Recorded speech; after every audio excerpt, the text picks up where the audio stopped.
Trisha, are you gonna mute everybody but you and the speakers? 1 second, please. You see something.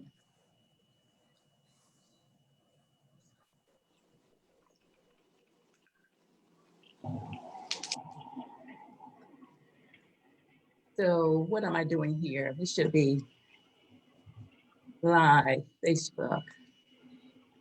Are we? It's live. Yep, it's Yes, showing we live. Okay, I just need to go to the page and see. But I can't see you all. You all see me? There it goes. My mistake. Okay.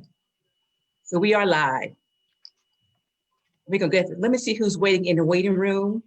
Let me admit the people that's waiting in the waiting room. I know there's a few people that's waiting. So let me admit those that's waiting. Then we'll go ahead and get the meeting started. I thank y'all for your patience. There's a few more people want to come in. Hey, Melissa. Tina, are you there? Yes, Okay. I'm here. Okay. Well, good evening, everybody. Thank you for joining tonight. And like they said, first thing, let's get started. If your phones are not phones, yes, mute your phones or mute your iPad, mute your computer, so we do not get the feedback that's coming through. So thank you again for joining us tonight. If you're watching us live and on Facebook, thank you for watching us live on Facebook. This is the Pine Hills Community Council monthly meeting. We meet every month, this first Tuesday of the month, but the first Tuesday of November was election day. So we did not meet last Tuesday. That's why we moved it to the second Tuesday of the month. So we're in for a good meeting tonight. I'm excited that everyone is here. We're going to open up with a few housekeeping things. What we normally do is open up with our prayer and a pledge of allegiance to the flag. But I see that we do not have our chaplain here with us to open up in prayer.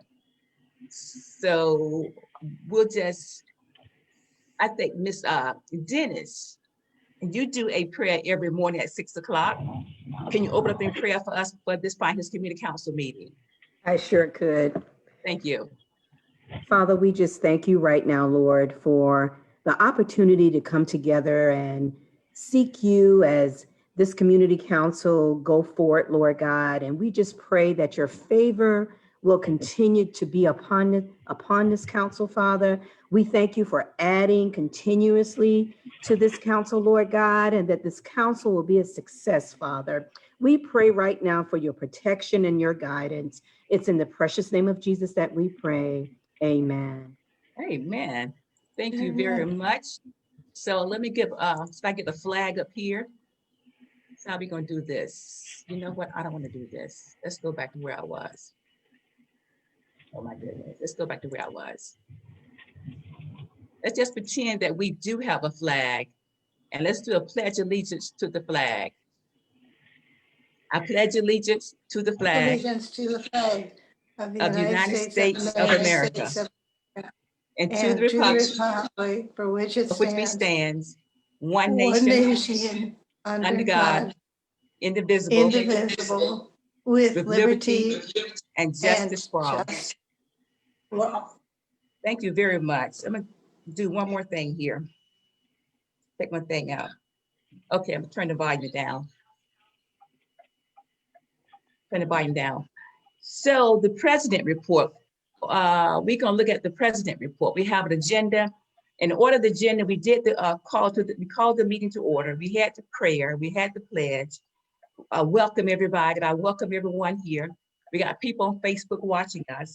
Thank you for watching those who's watching on Facebook. The president report, just a brief update on what's going on in the Pine Hills area from the president report. I am Patricia Rump. I am the president of the Pine Hills Community Council. And thank you again for tuning in with us. Orange County has adopted an initiative, the Orange County Safety Task Force. And I've been asked to serve on that safety task force. And the mayor thought about bringing this task force about based on what has been happening all over Orange County, not just crimes in Pine Hills, but crime's all over Orange County. Because crime is not a Pine Hills problem. Crime is an Orange County problem. But because recently there have been a couple of gang activities in the Pine Hills area, I am glad that he is focusing this task force on the Pine Hills area. So I've been asked to serve on that task force. We had our first meeting Friday. There are 4 subcommittees he broke out from this task force. And these 4 subcommittees are the prevention, intervention, law enforcement, and prosecution. So there's a conglomerate of residents from all over Orange County on the task force. There's about 30 members on that task force. And the 30 members consist of some political leaders, ex-gang leaders, ex-offenders, UCF professors, faith-based, and just common citizens, everyday citizens that represent the community. I'm excited to serve. I've been asked to be the co-chair of the Law Enforcement Committee. So I graciously accept the responsibility, and I'm humbled to be a part of that committee. So that's one thing that's going on. I want to report to you. Our next meeting will be in December, and we've been given 120 days to look at activities and how we can reduce crimes and gun violence in the Pine Hills area and all over Orange County. So that's what the Orange County Safety Task Force. Then I just want to make this quick announcement before I forget, while we got an audience here, and I may do this announcement later on. But tomorrow morning, people, between 9:30, look at my notes, I can cheat here. Tomorrow morning, between 9:30 and 10:30, there will be an Operation Best Foot Forward. And the Operation Best Foot Forward is the Orange County Sheriff Department, along with the Bike Walk of Central Florida, will be conducting a crosswalk enforcement operation. That's tomorrow morning between 9:30 and 8:30. And that crosswalk enforcement operation will be conducted on North Pine Hills Road at the intersection in front of Emerald Village. Emerald Villa, if you know, there is a crosswalk there. So if you out tomorrow morning, make sure when you see pedestrians trying to cross in front of that crosswalk, please stop. And pedestrians, if you walk in front of that crosswalk, please don't jaywalk, but stay inside the crosswalk. But that's tomorrow morning between 9:30 and 10:30 on Pine Hills Road in front of Emerald Villas. The other thing is, I want to ask you all and put out there again to join the Pine Hills Community Council. We are a nonprofit 501c4 organization, and we are moving forward in the community. I need you to mute your phones, please. Bettina, I need you to mute your phone. I got it. Somebody else needs to mute their phone. I got it. Thank you. Thank you. Sorry about that. Join the Pine Hills Community Council. Your membership is the lifeline of this council. We are all volunteers that are working for the betterment of the Pine Hills community. But we're doing things that help in the community. One of our signature events that we do every year is each year we award 2 Evans graduate students with a $500 scholarship each. That student must live in the Pine Hills area, and that student must have at least a 3.0 GPA. And most of those students has a 3.5 to a 4.5 GPAs. So with your membership dollars, that help us to make sure that we every year be able to award a $500 scholarship to 2 Evans High School graduates. So take the opportunity to go on our website, Pine Hills Community Council, go on our website and find out and hit that membership button and join our membership, please. Become a council member. So with that been going on, do we have any questions, any comments? No? So I don't think we have Orange County Sheriff Department on board with us tonight. Let me see who go back to my phone and go to our Facebook page and see who we have on. See, we got in Pine Hills, Orange County Sheriff Department has joined us. So I don't see what that they have joined. So let's go down to our committee report. Do we have anybody from the Pine Hills NID? The Sound Weekly on the call. Okay, no one from the Pine Hills NID, no problem. You have Evans High School on the call. Miss Yvette, did you take up a responsibility with the Evans High School, a leadership role in the Evans High School? Yes, I signed up Thank you. for yes, I signed up for the event coordination. I haven't been reached by the event coordinator, so that's what I'm waiting on, so we can get together and collaborate. Thank you. And we include, thank you, Ms. Yvette, we include Evans High School as a part of our committee because Evans High School is a community partner school. And the Pine Hills Community Council has always been a part of the Community Leadership Council Board. So we can give input and help support the Evans High School and the endeavors that they do for the students. So normally they're on board, but it must be what's the young lady that heads the council that has a conflict of schedule. I got an email from her, but that's okay. We'll move on to, we have Miss Rosalind, who's over the Pine Hills Safe Neighborhood. Do you want to say anything about the Pine Hills Safe Neighborhood, Miss Rosalind? You can unmute your phone. Unmute yourself, Miss Rosalind. Thank you. There we go. Am I good now? Yes, you are. Yes. No, the only thing is that we are having our meeting on Thursday. You know, we have our meeting on the second Thursday of every month. And Yes. again, and I'm also asking if to have people join the Pine Hills Safe Neighborhood. We are here. We try to keep Pine Hills safe, to do things. We work with Pine Hills Community Council. I'm also a member of Pine Hills Community Council. So we work together to try to keep Pine Hills safe and beautiful. And we asking everyone if you can join, attend our meetings and join to help us so we can keep Pine Hills safe. And when is your next meeting? Thursday at 7 o'clock. Is it this Thursday or next Thursday? This Thursday. Oh, it's the second This Thursday? Thursday. Okay. Thank you. Yes. Second Thursday. Okay. Yes. And we are also moving forward to continue to put our signs up, you know, our gateway signs. You see, we have some already up, and we are working on getting our gateway signs in place. We are working now at trying to see what areas again we're gonna have the signs. This time we want to put in some monument signs around Pine Hills and the gateway at Pine Hills, so at least when people come in, they can see these beautiful signs welcoming them in the Pine Hills. Thank you, Ms. Rosalind. She's right. There's two gateway signs up. There's a gateway sign on the corner of Silver Star and Apocalypse Island. It is on the southwest corner of Silver Star and Apocalypse Island. As you're coming in, you see Welcome to Pine Hills.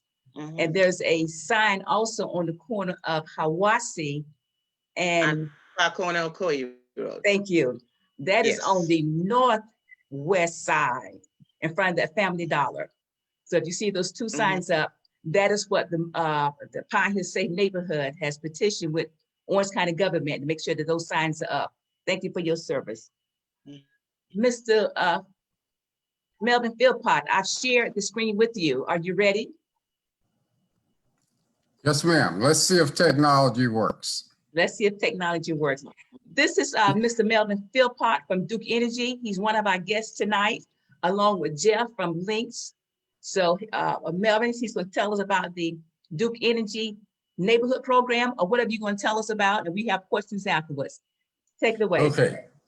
Well, first of all, I am a huge admirer of your organization and what you do. I get the opportunity to travel all over the state of Florida and some portions of the nations. And whenever I'm able to witness associations such as yours with the goal of the betterment of the community, I am absolutely thrilled. Good, thank you. Everyone, my name is Melvin Philpott. I am a product and services manager with Duke Energy. My daytime job is to implement what we call the Neighborhood Energy Saver Program. Mhm. Back in 2016, many of you may have participated in the program. With the NES, what we do is we come into homes and we install up to 20 energy saving improvements at no cost.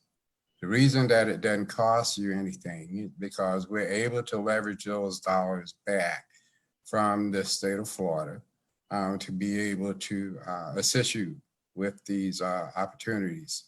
Reason that they allow us to do this is because income eligible communities do not have discretionary dollars to make some of the home improvements necessary to help them save money. A caveat to what we do is this presentation that I'm about to share with you. We call it, it's more than a light bill. Now, for those of us that have been around for a minute, we know it as the light bill. And the reason Yeah. is because once upon a time, Ms. Rump, that's pretty much all we had.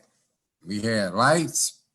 If you had a box fan, you were really doing all right. Had to boil water. When it got cold, you had to put that cup of water on a 1-burner kerosene heater that we used to heat up the whole front room where all of us huddled together. Oh, yeah, that's true. That's true. Uh-huh. Yep. Over time, through the ingenuity of Thomas Edison and Tesla and Ford and some of those great people, we have had some really good technology breakthroughs. One of those breakthroughs is electricity. Now, one of the things that I found out in my 39 years hanging around Duke Energy, Wow. most people don't even have a clue. We turn it on when we want air conditioning. When we turn on the water and we want to take a shower, we expect it to be hot. When we turn on our stoves, we expect those burners to cook our food. But what we will find is that there is a method to what we have and how we use it. So what you will learn tonight will give you the opportunity to either use it as your own personal piggy bank or as a cash register where it's going to cost you some money. Okay. We actually have a new bill format. So this one is a little obsolete, but I chose to keep it because of the ability to be able to share what you're looking at. Okay. So if you were to dissect your utility bill, or just take a real good look at your utility bill, you will actually see 7 items on that bill that should capture your attention. So why should it even make a difference? Because a lot of times when you're talking about your bill, then this is what you need to zero in on. So there's a customer charge on here. And as you can see, that's a fixed amount that on the bill for us providing power to your location. Are you sharing your screen now? I am. No, we're not seeing the screen. Okay, well, let me see what I can do. Okay. Okay. Let's try this again. I made you co-host so you'll be able to share your screen. Okay. So can you see it now? I think it's coming. There we go. Yes. Perfect. Okay. So the portion that I was actually zeroing in on is the electric bill itself. As I was saying, the bill is a little obsolete in that we have a new bill format, but the items on here are pretty much the same. Okay. So in looking at that bill again, if you look everywhere where this arrow is and what it's associated with, then you'll start to see how these bills add up. The customer charge, as I was saying a little bit earlier, is a fixed amount on there for us bringing the service into your area. So That's going to be there every month, regardless of whether your bill is higher or lower. There is the energy charge, and that's the portion of the bill that comes from all of the associated fuel that it takes to be able to produce and deliver that electric from the power plant all the way to your home. Then there is the fuel charge. That's the actual cost of what we pay for fuel on the open market. So a good way to be able to associate with this is the same way you go to the gas pump. If you go to the gas pump today and gas is $1.50 a gallon, and you come back tomorrow and it's $2 a gallon, you know that something has happened. And there's a lot of forces out there that wreaks havoc on the cost of the fuel. So if there is an oil embargo, or if there is bad weather that causes those tankers not to get through, if there's war, all of those things wreak havoc with Wall Street and the speculators and those folks that are actually investing in our fuel out there on the market. What happens is that this is actually, or this cost is actually adjusted on your bill pretty much every 6 months to be able to reflect that previous 6 months cost. If you have the little gray box that's connected to your water heater, your pool pump, or your air conditioning heating system, what we used to call load management, we now call EnergyWise. And all that little box does is to sit there until we need to shave the peak from the amount of power that we are using to keep the power from going off. Any other time, it does not do anything but sit there. You should always look at those lights on the little gray box. That will tell you whether or not we are engaging or not. And that will pretty much determine whether your air conditioning heating system is cycling to normal capacity, or whether we are actually having to use it during those peak times when we have to reduce the amount that we are using. In some bills, there's this gross receipt tax. And these are dollars that we collect and we actually pass on to the local municipality. We don't keep them. Excuse me? I said, okay, I'm listening. Okay. The franchise fee. Again, this is an amount that we collect on behalf of the local municipalities, be it city government or county government. And we do this because they allow us to be able to bring our lines and our poles through various parts of the community. So we have an agreement with them. And we have franchises. In the old days, we used to sign these agreements with those municipalities for 30 years. But now it's a new day. So I think we would be very fortunate if we were able to get one for 10 years. And then there's this municipal utility tax. Again, another amount that we collect on their behalf. We do not keep the dollars.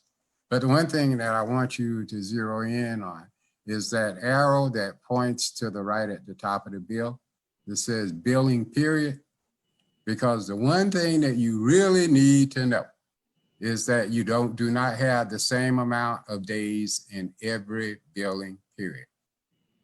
It's pretty much determined by when we actually read the meter.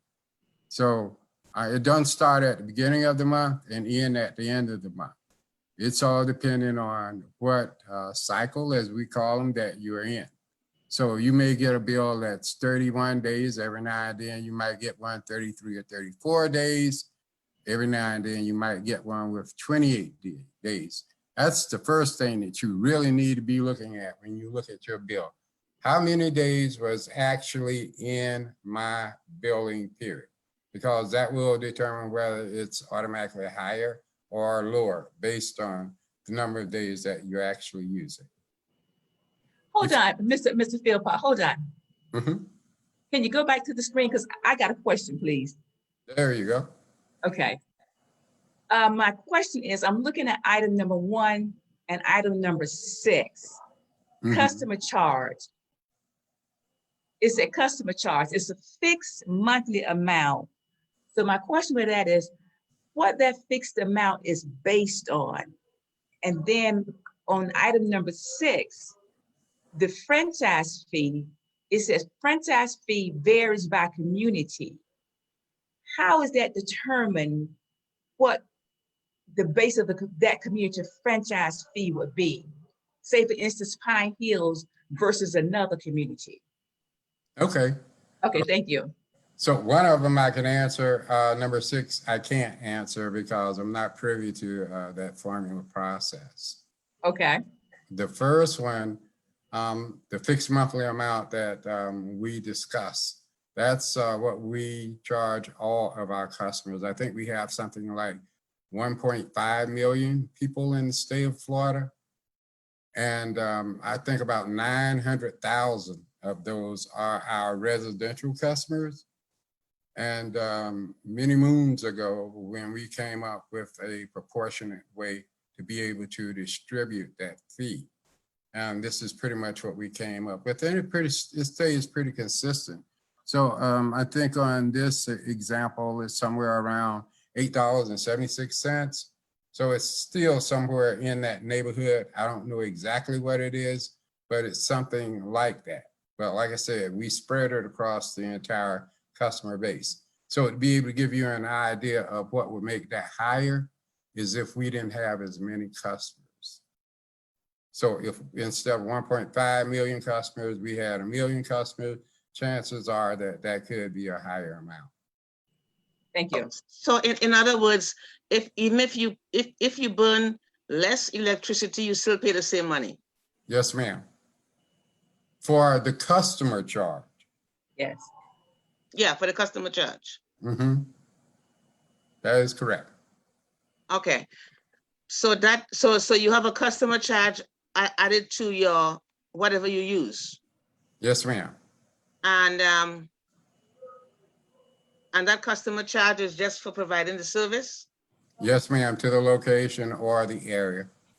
Okay. Is the charge consistent for all neighborhoods? Yes, ma'am. That particular charge is. Pretty much all of them. The municipal franchise fee and the utility tax. Again, I'm not really privy to that formula, but everything else is pretty consistent.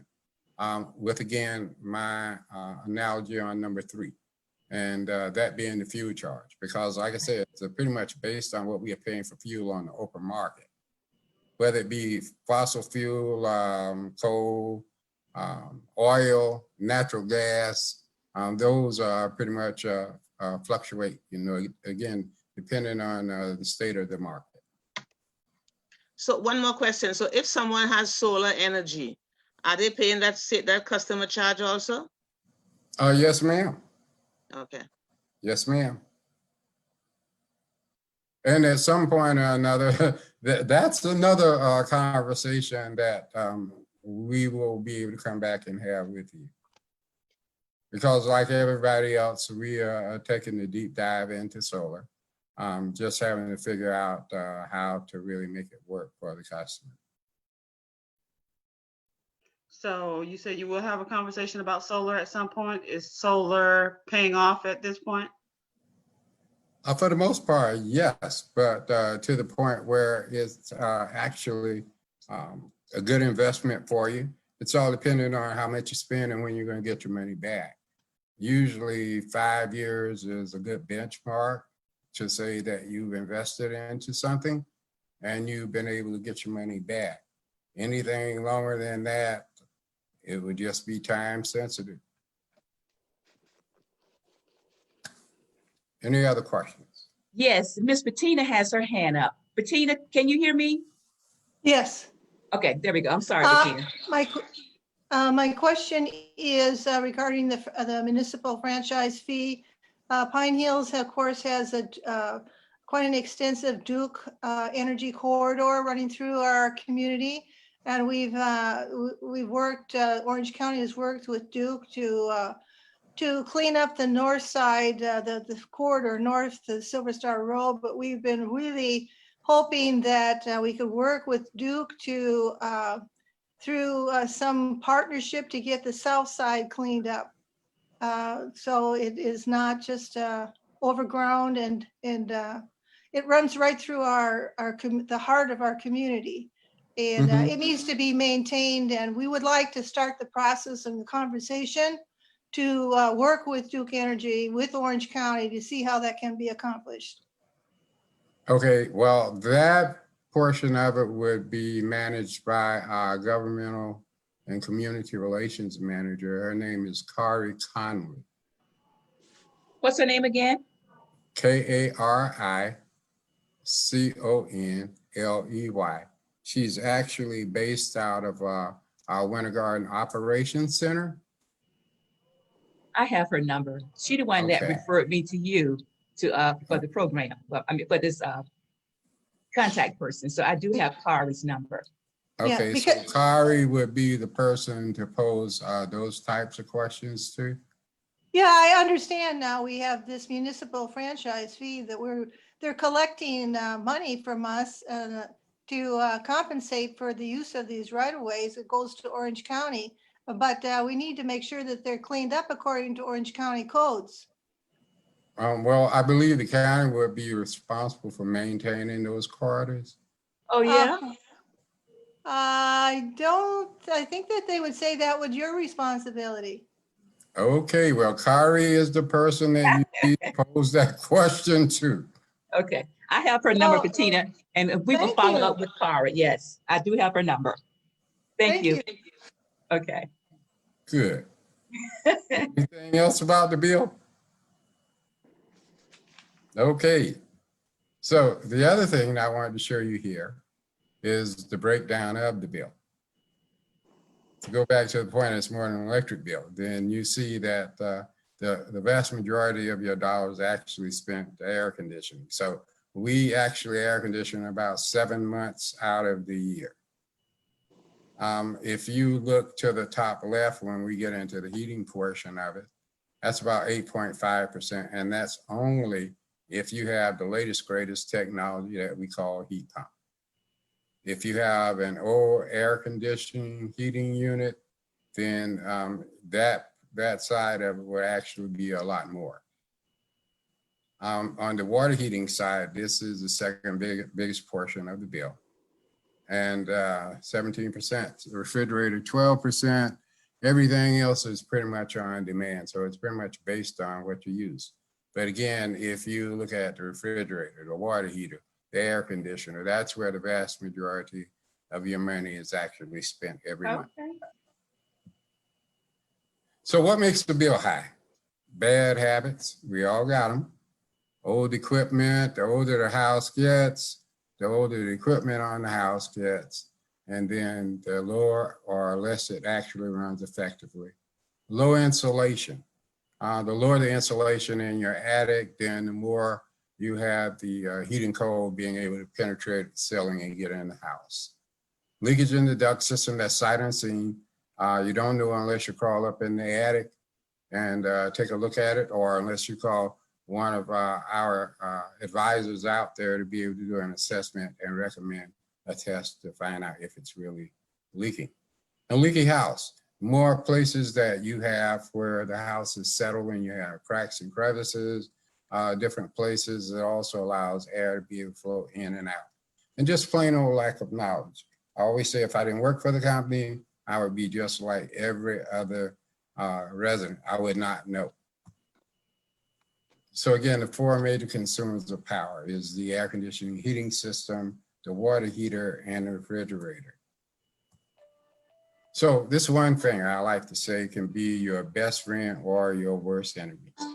And again, that's the one that's driving up and down. Basic setting for air conditioning is 78 degrees. That's Now, where mine is. Okay. But for every degree that you set that below 70 degrees, you're spending at least 9% more. So when we are out talking to people about this, I think what we hear more than anything else is 75 being the actual setting that people use. For various reasons, that's not comfortable for a lot of folks. But what we like to do is to just point you out what makes that be a high so that you can make a good informed decision. Other things to know is that when you're away from the home, that you should set it a few degrees higher because you don't need the home to be as cool as if you were there. Check your filter monthly just to make sure that it is clean. If you have the disposable filters, you would definitely want to throw them away. If you have the 3-month filters, then you want to keep a good eye on that because the more dust that builds up on that filter, the harder it is to actually process or airflow through it. Keeping the exterior doors and the windows closed is also recommended for obvious reasons. And keeping the interior doors, the bedrooms and other parts of the home open if you only have one return. That return is usually what you see up against the wall. The bigger homes have multiple returns, but if you have one, then you want to keep those doors open. Also on that outside unit, it's not a good idea to plant trees and shrubbery around there because they have to let off that air that they've gotten from inside the house. If you have an old stereo or something that you put in front of the grill, you don't want to do that because the house has debris in and out the same way that we do. Ceiling fans are a great idea.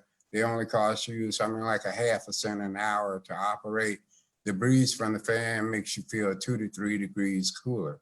So what that allows you to do is to use higher settings and to offset it by using that ceiling fan. Always set it in the auto position, not on, not run. You want to put it in auto so that it cycles on and off. And using shades and drapes to block the sunlight out during the daytime is a great idea. And also just getting your unit serviced at least once a year. On the heating side, and we're about to come into this whole heating cycle, 68 to 70 degrees is what we recommend. Wow. And if you have a heat pump, that's what I was mentioning before. Heat pump actually works on air and not on heat strips. And that's the newer technology. And if you have a heat pump and you just happen to turn it off when you leave the house in the morning, you come back home in the evening, house is chilly, you want to turn it on, you automatically raise the temperature up. What happens is that will tell the heat strips or the backup or the heating system to come on immediately.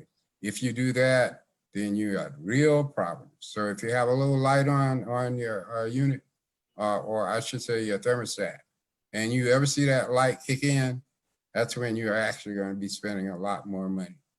And at night, when you get ready to go to sleep, you want to lower the thermostat a few degrees because you're in bed, so you don't need it to be as warm.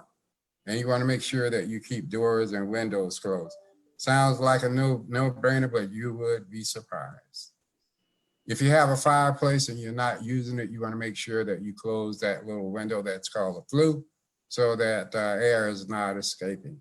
You also want to make sure that you check filters monthly and that you open drapes and blinds in the wintertime so that you can take advantage of the heat coming in.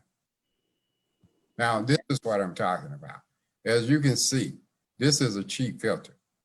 You would be surprised that a lot of people don't even know that they have a filter. And if you have multiple units, then that's when you really got to make sure that you're checking. Water heating, again, is 17% of the bill. The biggest takeaway from this is to be able to make sure that the temperature is not higher than 120 degrees. Anything above 120 degrees is actually in excess. If you have an older water heater, or I should say water heater blanket, is always a good idea for your water heater, along with wrapping the first 5 feet of the hot and cold water pipes. I got a question, Sure. Melvin, Ms. Philpott. Mm-hmm. The different types of air conditioning filter in the stores, Do they really make a difference? Because you could buy them from Yes, 7. Okay, yes, they do. okay, And one of the things that you want to pay attention to pretty much is how coarse those filters actually are, because that's the thing that's going to actually trap dust coming in and out of the house. Every time you utilize your vacuum cleaner, you're stirring up dust. Whenever your air conditioner comes on, it's pulling up dust, right off of the floor, especially if you have carpet. And it has to go through that filtration system in order to be able to recreate clean air for you. okay, thank you. So Question. if you, Yes. yes, ma'am.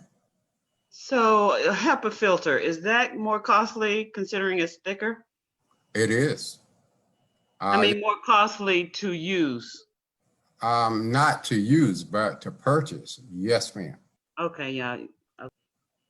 Okay, someone had told me that we should, it's better to use a washable filter. Is that so? No, well, I guess it's a matter of preference because, like I said, they have some very sturdy filters that you usually see people purchase, and they'll use them for 3 months at a time, and then they'll discard them. I, like you, have a washable filter, and I just like to make sure that I keep my eyes on it so it's not accumulating a lot of dust on there. Okay. And the other question is, you mentioned fans, keeping the fans on.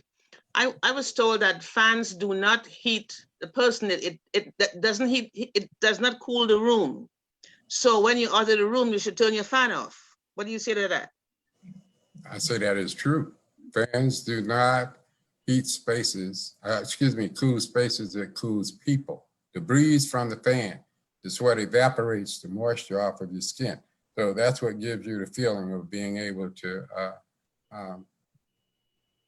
utilize it in conjunction with higher thermostat settings. Okay. And the reason I asked, because in one of the things you said, turn your fans on. So I want to be sure, turn your fans on when? Only when you're in the room? Only when you're in the room. Okay. Okay. Okay. And don't, when we're brushing our teeth, or for guys, when we're shaving, we like to leave the water running. Well, in this particular case, we're making reference to hot water, water that's produced from the hot water heater. And the reality of it is that you should not be turning it on and letting it stay on. That's a lot of water that you actually use, and it can cost you on your water bill as well as your electric bill. Refrigerators, the seals inside the doors, you should always check them to make sure that they're not hard. And a way to keep them from getting hard is to use some type of lubricant, a little bit of Vaseline, not a lot, or maybe a silicone-based gel or something like that will help to keep them clean. Don't leave the door open. Sounds like a no-brainer, unless that's your kids are looking in and out of that. So you want to encourage them not to be looking in. Make sure they know what they want when they go to the refrigerator, get it, close the door. Moderate settings is what we pretty much recommend. So whatever you have on the dial, you want to use in-between settings. Also, you want to make sure that you have those refrigerators inside the house. What we usually do when we get a new refrigerator, we put the old one out there in the garage. And if you're using it, that's great. But if you have minimal food or whatever in there, might be a good idea to unplug it. That's $15 or $20 more on your bill a month. And you don't want to put anything around the bottom of the refrigerator, normally where the coils are, or push the refrigerator right up against the wall. Because again, those coils are the way that the refrigerator releases heat. And occasionally you want to clean the coils. You can go to Home Depot, Lowe's, or any of the home improvement stores and purchase a refrigerator coil brush. And like I said, clean those coils every couple of months. And if you got more than one refrigerator and you're not really using it, unplug it. So light bulbs, this is the newest and greatest thing that we're seeing out. The incandescent light to the far left is what we've traditionally used. over time, EPA has actually started to do away with that. We've migrated into the compact fluorescent technology, and now we're into the LED technology. And what you'll find is that over time, the price of these bulbs actually goes down. A couple of things that they actually do that it makes reference to the amount of color that you get from utilizing the bulb and the amount of heat that the bulbs throws off.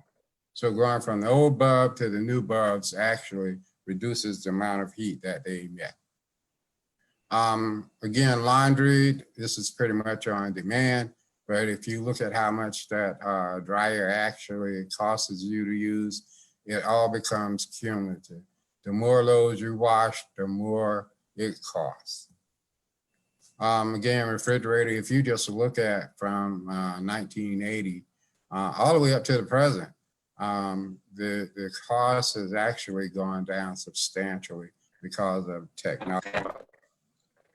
Cooking, again, what you'll see here on a slide is that, again, the way that you use the fat fryer, the oven, or these other three things that we are making reference to is going to determine how much more you're going to get. If you just like the microwave food, again, you see that it looks takes a third to a half the energy that normal technology would utilize. And here it is that we find out that we are in a technological age. So what you see that, again, migrating from old technology to new technology is driving down the cost of operating those particular items. And vampire loads, I don't know if you've ever heard of these, but these are what they actually are, which pretty much means that while you still have them plugged in, even though you turn them off, they are still using power. So instead of overloading a power strip, we recommend that you use some good judicious discretion and not overloading those power strips. If you're gonna get one, then you wanna make sure that you get a good one so that you can actually turn it on and off. And the time of year. This is actually another thing to remember. So going from winter to spring means that you're going to use a lot more to heat your home versus getting into the shoulder months and not using so much, and then migrating back to the summertime. Also holiday cooking. When we do a lot of cooking during the holidays, you can expect that bill is going to be higher. And when our kids are home, the more our kids are actually home, and I know a lot of us, we are seeing this one right now.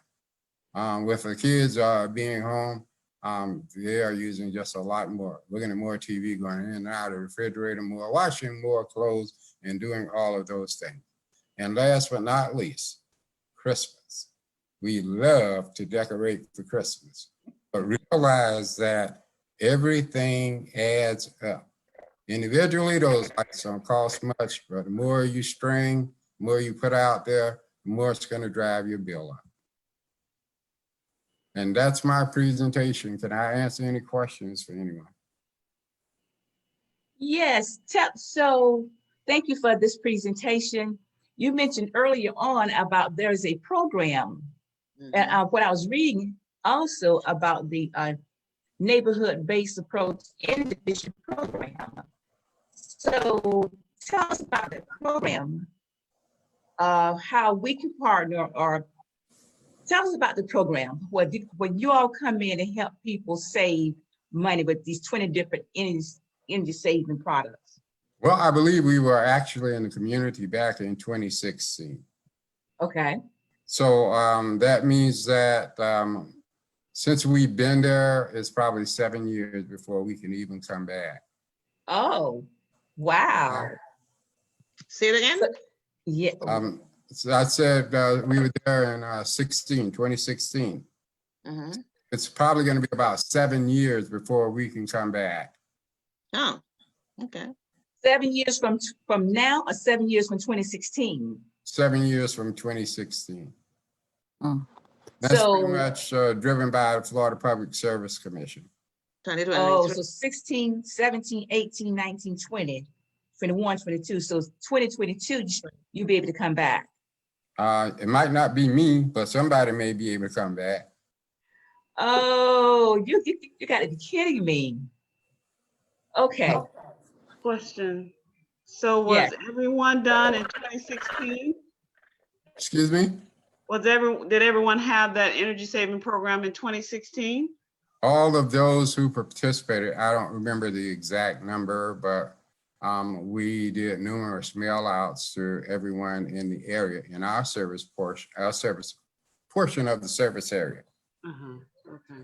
So I mean, we canvassed everything, I would say, from Hiawassee Road all the way down, from Clark on Ocoee Road, Wow, okay. all the way up Hiawassee Road, and I think that's Powers Drive on the other parallel road. Mhm. We covered a huge area. so what exactly was done? Excuse me? What was done? Well, it's pretty much depending on what your house needed. So we would have installed the latest, greatest technology in light bulbs, up to 8 LED lights. Oh, We would have given you 4 filters, install water flow restrictors, shower heads, weather stripping around doors. If you had window unit air conditioning, then we would given you covers for that. We would upgrade your insulation, basic air conditioning maintenance, and also check your duct system or the tubes in your attic for leaks. okay. Wow, okay. So we got to put that down.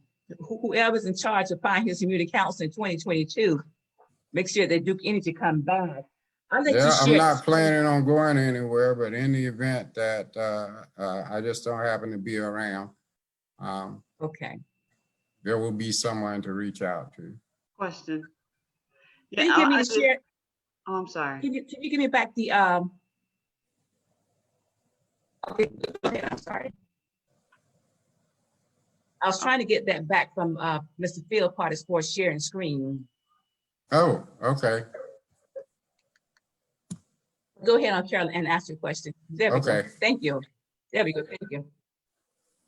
Carolyn, go ahead and answer your I'm question. trying to remember I was just saying I did have it done, but my question is about air conditioning filters. So most filters you buy is only 1 inch thick. Would it be to your advantage to buy a thicker one, or how would you know if your air conditioner system can use a thicker one? Well, everything I've seen out there is compatible to your unit. I have not seen anything that has been so coarse until you couldn't use it.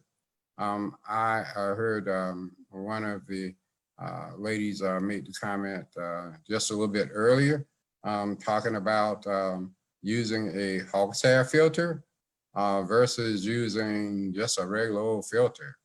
Well, you know, the cheap ones are the cheap ones, you know them because of the framing around them. But again, Oh, okay. invest in the filter, then the greater the expectations that you have that it's going to work better. Here is a tip for you.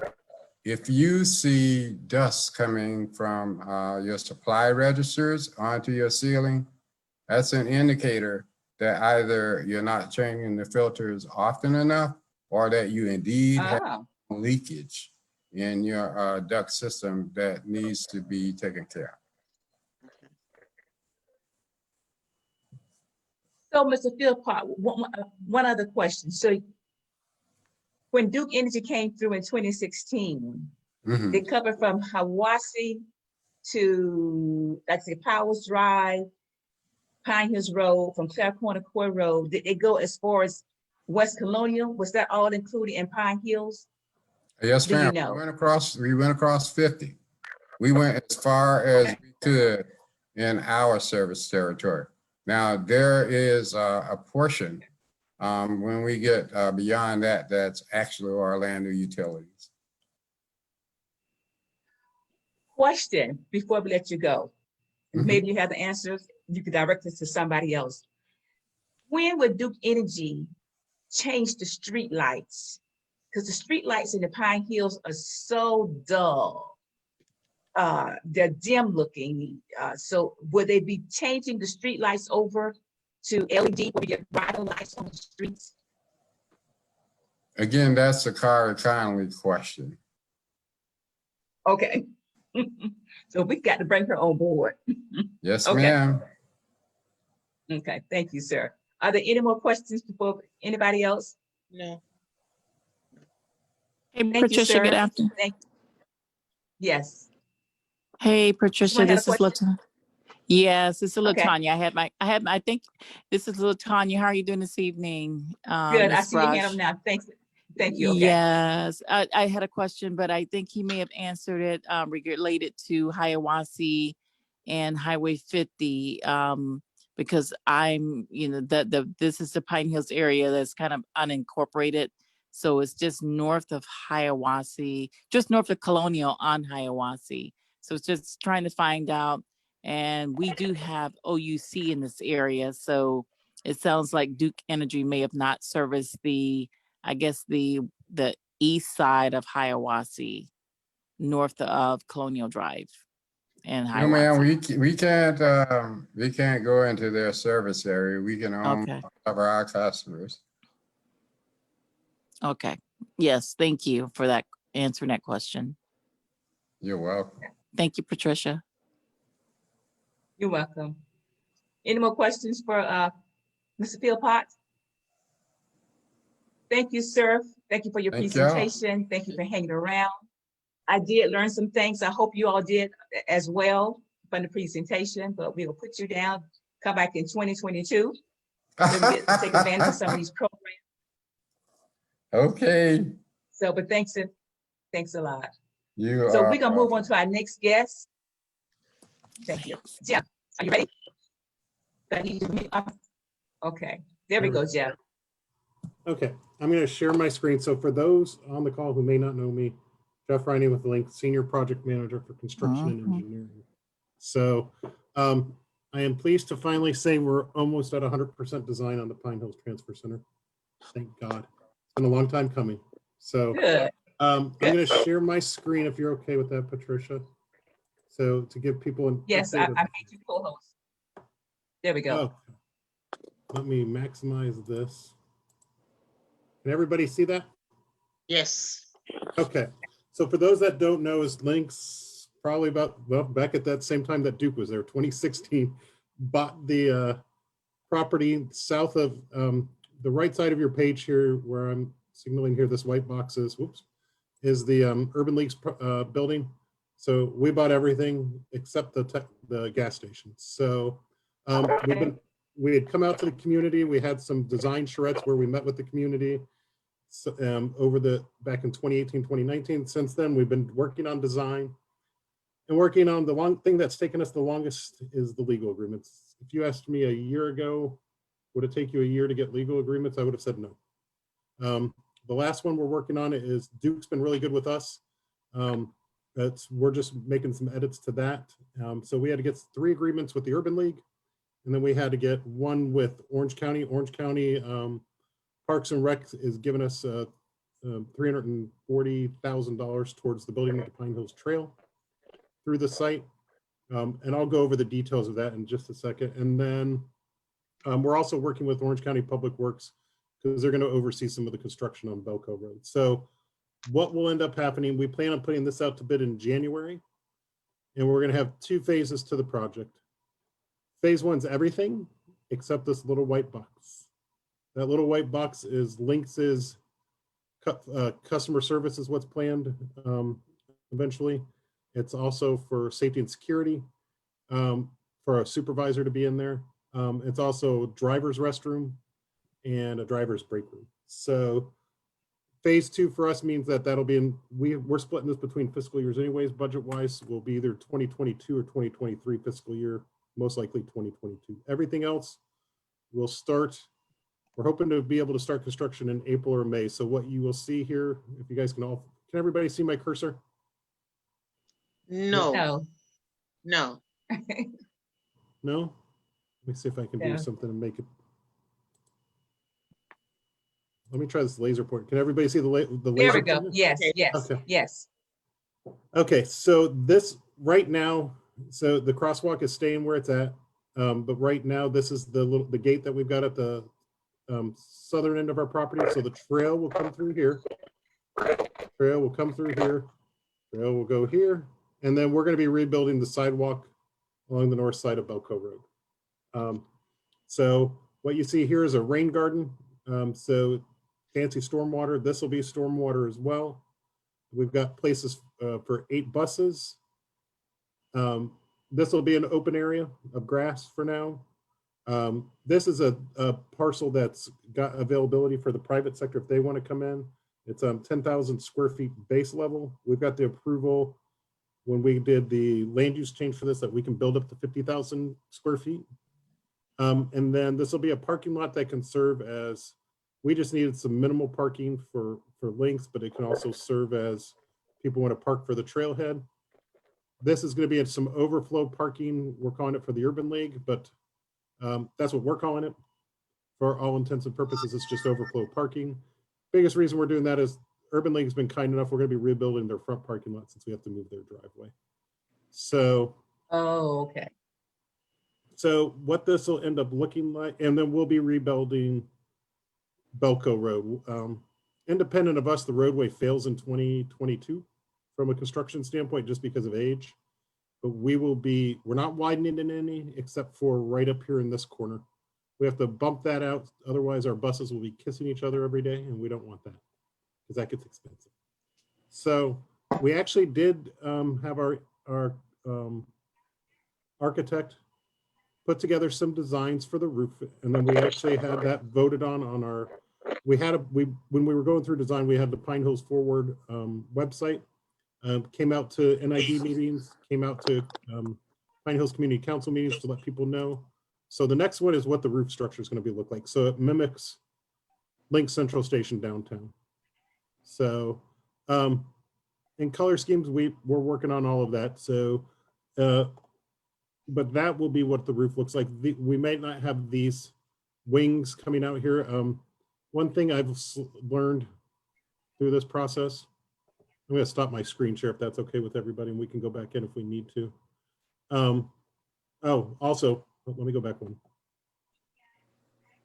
There it is. This area up here where you see the 2 yellow vehicles, you guys have got a neighbor link right now that basically serves that area of south of Silver Star down to Colonial, bordered by Pine Hills and then Hiawassee. That'll be for access links for the disabled and for neighbor link to be able to come in as well. And then this isn't really on street parking per se. That's going to be for Uber and Lyft pickup as well down here. So I'll exit out of this. So Jeff. Yep. The buses will come in off of Silver Star only? So there's going to be no access into the site because there is a driveway access point right here. We won't be proposing to bring buses in here. No, you'll have buses coming from Pine Hills Road onto Belco. Okay. And coming off of Silver Star. We will be getting actually off screen here. We will be getting a full signal at Silver Star and Belco Drive. Good. So we were able to work with DOT to get a full, LYNX will be paying for it, but we'll be getting a full signal down there. Okay. I'm going to stop screen share, but like I said, our goal is to get this to go to our board in January to go out to bid. Oh, but what I was saying before is one thing we learned about this, I learned about this project is make sure your architect isn't crazy. Because our architect initially came up with a price just for the canopy of $8 million, which was our entire project budget. Our entire project budget for this project, once you include engineering and the design work we've done to date, construction-wise, it'll be close to $7 million. So other than LYNX Central Station, and rightfully so, you guys deserve it. This is our second most expensive transfer center. But that's one of the things we wanted to do is we knew this was going to be a key location for us for future development, especially Pine Hills has probably got some of the most, a pretty fair amount of bus service, and we wanted the transfer center to reflect that. We do have the ability to grow with the That area was between the two parking lots. We can always expand the parking when, if and when that future development parcel comes through. And we've been working with Sam over at the NID. So when that comes to fruition, like I said, we've got the ability that we could go up to 5 stories on that. We just didn't, LYNX didn't have the money. We really couldn't identify users at the current moment for that building. So we couldn't build a Now- 5-story building. It's about $1.5 million bucks a floor. Yeah. Now, Jeff, what about maintenance? You know, we don't want, you know, have the state of the art transportation and area, and then you come about and it's not being maintained properly. Tell us about maintenance. Yeah, We want Pine Hills to be uplifted, continue being uplifted. Yep, no, LYNX will be maintaining this. So trash pickup out of transfer centers are anywhere from 3 to 5 days a week, depending on need. 3 is the minimum, 5 is typical what we'll do. So this will be maintained. And like I said, we'll be adding this to the budget for in 2022 is when it's going to be opening. So that grass area that that was between the 2 parking lots, that'll be consistently mowed. So once it's built, it will be added to the maintenance plan and the maintenance program for LYNX going forward. Thank you. Yeah. Okay. And then from a longevity standpoint too, Rosalind, just one of the parking lot will be asphalt, but the bus lanes will be concrete. So that way we're not having to go consistently repave where the buses are. So. Okay, thank you. Yeah, by all means, great question. There are 2 hands up. There's 2 hands up. Well, hold on. First, Ms. Nichols, and then Bettina. Ms. Nichols. Yes, thank you, Ms. Patricia. Nichols?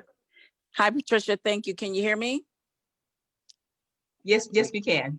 Okay, perfect. Yes, this is great, and glad to see that is up and coming in that particular area of Pine Hills and Silver Star. As indicated from the previous speaker, is that I'm very concerned with the upkeep and maintenance of the area as we increase the capacity of riders that are going to be transporting from the Silver Star Hiawassee area down to Colonial Drive, which is a major corridor. So I just want to make sure that LYNX maintains the areas, because as a citizen and as a Pine Hills Community Neighborhood Beautification member, I definitely want to make sure that there's edging, mowing, and litter pickup, because frequently that does not occur. From my experience, we always have to call for that litter and edging and maintenance to take place at the LYNX bus stops. So we just want to make sure. Concern at bus stops, Latanya, let me know. My email is jriney@golynx.com, because I don't manage the maintenance of them, but let me know if you start to see problem areas, because that, or call customer service, because we'll log them. So that's one of the things our guys over in facilities go based on, is phone calls or emails that they get. Or you can actually email busstoprequest@golynx.com if you ever see an issue trash wise. Yeah, now, definitely. Yeah. Definitely, and not to interrupt you, but definitely a concern is particularly near the Hiawassee Colonial area with the LYNX bus stop. So there's a lot of trash, litter that's left out by riders that are on the bus, because they can't get on the bus with that, the cups, etc. And that happens. So we use a lot of 311s. So if you would leave your information in the Dropbox with Patricia, that would be greatly appreciated. Just, just support. I know this is big, and we just want to make sure as this big hub is implemented over the next few years, that there's also the maintenance and upkeep of edging, mowing, etc., and litter, and also the capacity to maintain that area appropriately. Oh yeah, that was one of the big questions that I raised up to my staff, my maintenance staff, when we started this. I said, okay, guys, we're putting a $7+ million facility in. Y'all better be able to maintain it. And I was assured they would. So yep, we'll be on it. And I have no problem with holding us accountable either. Absolutely, so, I'm good. We're good. We're good at that. Thank you. Yeah, no. Rosalind, hold on. Bettina hand was next. I'm sorry, Bettina.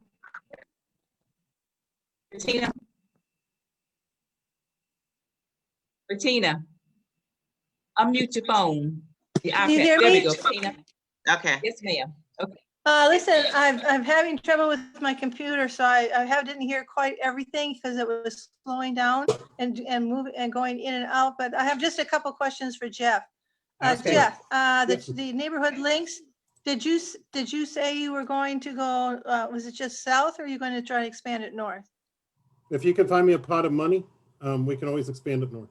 So the mayor is still planning Okay. theoretically in 2022 to take out back the tax referendum, hopefully.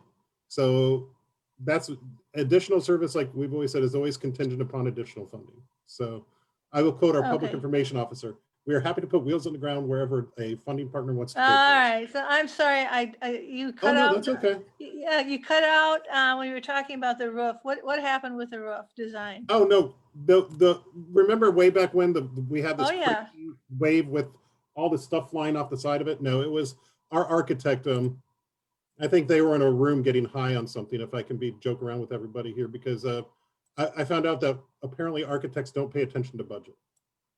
So when they came back initially, it was they wanted $8 million just to build the canopy, and I said, no, think again. Oh, So, dear. So yeah. are we still getting a wave? We're still getting a wave. Okay, So, just not one that falls is so elaborate. oh no, it'll still be similar to that wave you saw there. It's just the little. There's still going to be plenty of coverage on the sides, but they had a wave on top of, these sides coming out and everything else. Those sides won't be as pronounced because that was adding a ton of money to it. But no, we'll still have the wave. It'll be similar to what's down at LYNX Central Station. Oh, okay. In terms of the look, it just won't have the hole in the roof. If everybody ever looks at an aerial of LYNX Central Okay. Station, wonders why there's a hole in the roof, So don't let anybody tell you they value engineered it. Yeah, go ahead. What else you got, Bertina? Do you have another one? I don't know what you did. I know one question Bertina Okay. has had is on the Jeff, lighting. I'm sorry, one last thing. I know we've had some, have you said, are there contracts in for maintenance? We do Yeah, have, the we've got lighting, I know, I heard you got a light. I don't know how you managed that after, we've been working on it for 20 years. Congratulations. well, let me qualify that. Are you there? Yeah. Can you hear us? So Yes, yes. Bertina's question on the maintenance contract. So we've got a maintenance contract in place currently. Yep, now Now you can. We do have a maintenance contract in place currently for all of our transfer centers. yep. So this will be added to that contract in the year that it goes into effect. So it gets mowed. Okay, so the corridor, are they going to maintain the corridor up through the Central Florida Urban Link? Because you've got the So parking everything lot? that's there, yeah. So everything that's on our property will end up maintaining. So that was part of our But agreement. what about the corridor? Because you're parking, that's in the corridor zone. Is that going to conclude, will that also be that part of the corridor? Yeah, so we're not putting grass in the entire corridor of theirs. There's going to be a portion of that corridor that's left undeveloped. So part of our maintenance will include that, though. Oh, so it's just, So we're proposing grass will go in where okay, you saw so grass. half of it is, roughly. so half of that corridor will be tall weeds and half will be mowed? No, it's not going to be tall weeds. We'll end up mowing it down the way we need to, but there's going to be a portion of it that's left. When I say undeveloped, that doesn't mean unmaintained. So we'll maintain it as well. Oh, good. I had visions of it being 6 feet high on one side and mowed No. on the other. No. And to the question I know that you have about lighting, we have put Duke and we have put Orange County together to say, come together on the lighting on the north side of Belco Road. Or on Belco Road, because Oh, thank you. and that's all we can do on that We one. got two more questions. We got two more questions that want to ask questions. We got Robert. There was an MSTU that we initiated for the lighting. So Yep. what happened with that, Jeff? We put the Are they moving forward with it? I hope so. Myself and Sam have both talked to Orange County Public Works, and we've talked to Duke and said, here's the two people, y'all need to get together and talk. So that's where we stand on that. So if we end up with, I hope they put some light. The right question is, where are we on that? Oh, no, but but we, yeah, but can we, we as citizens put in a request to Orange County for lights, we should be Yeah. at least have an answer Yeah. whether they're going to do it or not. Safety. Mhm. Yep. So I'll follow up again too with Duke and the person at Orange County. Yeah, I I can- personally walked it and got the thing going. So I mean, I just need an answer. Are they going to are you going to work forward or not? Are they going to do something or not? And like I said, I'll follow up with them. And Bertina, if you're okay, what I'll do is I'll let you know who let you know who my Duke person is and Okay, my Orange thanks. County person. All right, thanks. So if you don't mind tag teaming. Okay. No, I don't. Okay, hold on. There's three more hands up. We have Rosalind, Ken, and then Latanya. No, I just had, Rosalind, I had a quick question. I was just asking Jeff to repeat that email address for me, the bus stop request. Yeah. So yeah, if you ever see trash issues or something like that, bus stop request at golynx.com. That goes straight to our facilities people. So Okay, thank if I you. ever happen to be out or something, that'll go straight to them. So that skips a step because what I do when I get it is I send it straight over to bus stop request. Thank you. Yep. thank you. Okay, Ken, Jeff, signage. I mentioned that in other places, you see signs that tell the bus is arriving, bus is coming. Are you going to have anything like that? And the Yeah, other, this location will have real-time signage. So we call it real-time Oh, wow. information. So we'll have real-time that's information of great. this. So we'll have real-time. We'll also have CCTV from a camera perspective. We're not being green. We are doing this as hardwired electric because I don't want there to ever be an issue that the solar's gone out on something and then we have no lighting. So this will be a hardwired facility. So much to the dismay of my sustainability person. okay, So, thank you. yeah, And I the- did have one other question though well, Ken, if you had some more questions, but Okay. I did have one question though for the council as well. I wanted to get your guys' opinion on something else we're working on. Okay, art, when you do artwork, that when you do construction, and the clock tower that we had in one of the designs. So I'll follow up with my guys on that to see about the clock tower. If we can fit it in there budget wise, I think we can do it, but if not, I'll let you know, Ken. Okay. okay. So Latanya, Hey, Patricia and Jeff. Yes, just very quickly, and mine's had to kind of do with the structural as well. And I don't know if that's been designed or not, but are we Okay. looking at the same types of structures that we currently have in those corridor areas? Are we looking at something a little bit more progressive or retro, such as what we're seeing in Winter Park and some of the other areas? in terms of the The bus stops itself, the actual signage. I know that the actual the location for the centralized might look different, but the actual stops, will they look different than what we've seen in the past? well, that's one thing though, is folks, so a complete change out of all the shelters within the corridor, Yes. really expensive very quickly. I mean, so one of the things that we're looking at is we've got a couple things we can do, and that's actually kind of, that was going to be my next question as well. But so one of the things we can certainly do with what we've got out there is actually, and I've got dollars this year to start it, and we can put it into 2022's budget to continue it, is one of the certain things we can certainly do with the shelter design that's out there is change the color scheme. Because when we rehab a shelter, we take the roof off of it, and we take the seats off of it and put new seats and new roofs. So we could certainly look at repainting the shelters that are out there. And that's one thing I was looking at. So I'm going to Yeah. share my screen again because we had worked with Orange County on corridors and shelter design and everything like that, since they end up being one of our biggest funding partners. So they really, I'm going to share my screen one more time here. Yeah, I just feel like that would be great to, if Pine Hill's on the rise, brighten it, make it more progressive, because the existing bus stops that are there, and I'm hearing a lot about lighting and safety, and that is definitely a concern as we move forth in this area, is to look at anything that's designed is to be more progressive in how we look at moving forward and designing those so that they're more they're better as we move forward. They're Well, improved. the one thing we don't have the money for is I don't have the money to take out all of those shelters and put in all brand new shelters. That's Sure. $30,000 to $40,000. Well, it can be once you add in engineering. So when you put in 2 shelters next to each other, like I'm about to show you, it's about $30,000 just for the installation. And then the removal, you have to remove all the concrete pad. You're talking on the stoplight in front of Evans, about $50,000.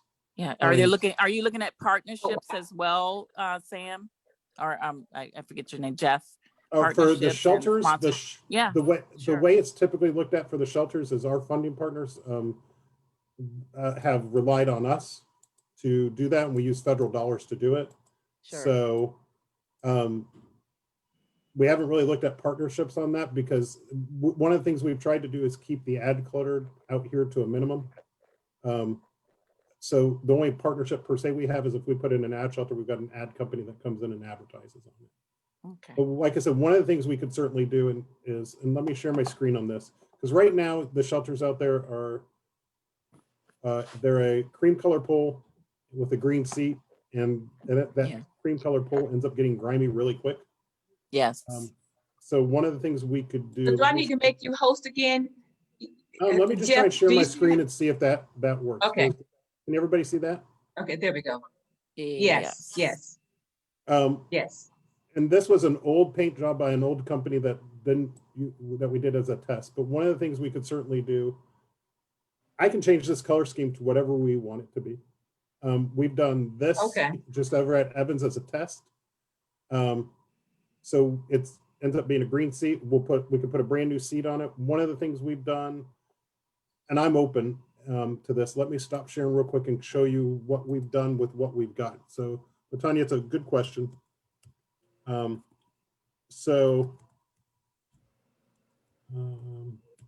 to show you what we did. And then when you finish, Carolyn, do you still have a question? No, I'm good. Thank you. Okay, thank you. Bear with me. I'm just getting a Google Street View, and I don't want to make y'all sick watching me do that.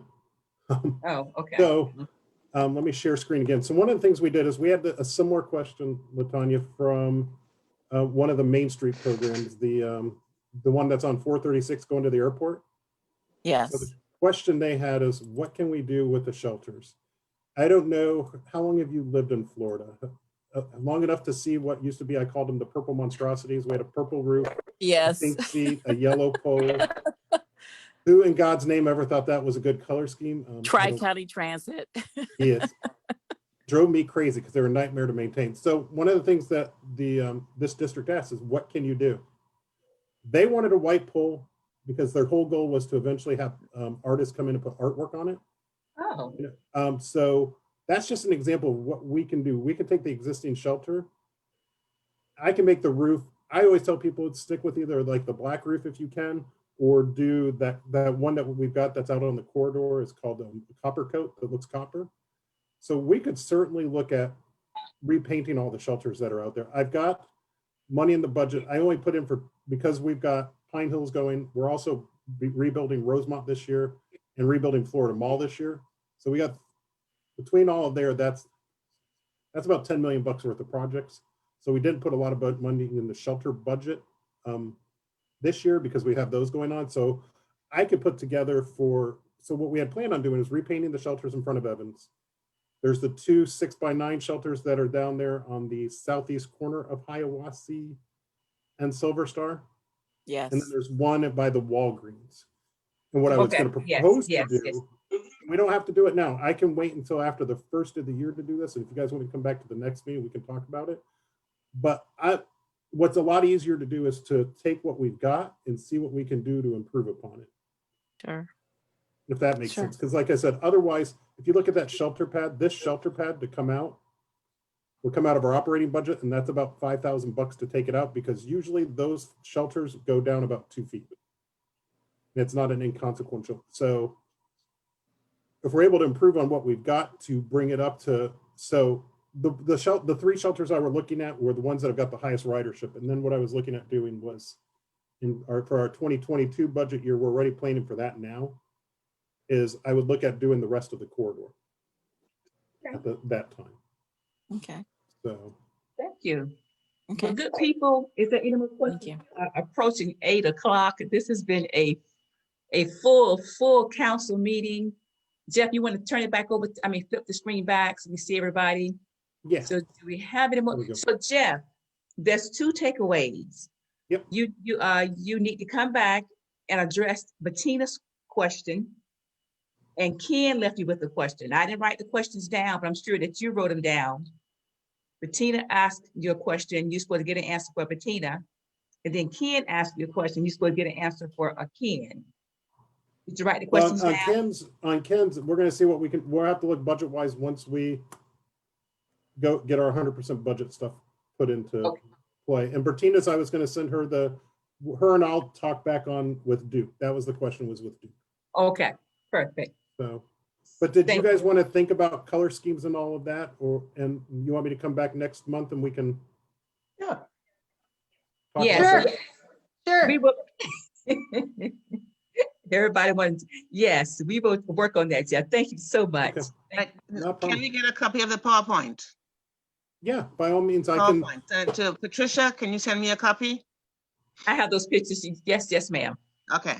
Okay, I have those pictures. I send them to you. But I'm glad Jeff was able to share the screen. I had it on my desktop just in case, but I'm not that. Anyway, I'm glad you was able to share the screen.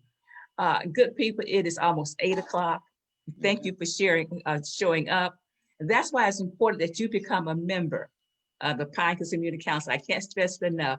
If you're on the line tonight, if you're watching us Facebook Live tonight and you're not a member of the Pine Hills Community Council, you need to sign up tonight. Go to our website, Pine Hills Community Council, and become a member so we can continue to bring these things to you in the community. And then once you become a member, then you come on and be an active part of the board. We need your leadership, Ms. Nichols. And we need your leadership, Melissa. So, and those are the other ones that's watching, Carolyn, Landra, all of y'all that's watching, we need your leadership on the board. I appreciate your comment. I appreciate your interest, but we need you as the council to come become a member so you become a part of the board and help us navigate through 2021 and 2022 and be the Pine Hills community that we all want to see it looks like. So I'm gonna make one more announcement, then I'm gonna let us get out of here. There's a food distribution, again, be mindful of the operation enforcement tomorrow. That's on Pine Hills Road.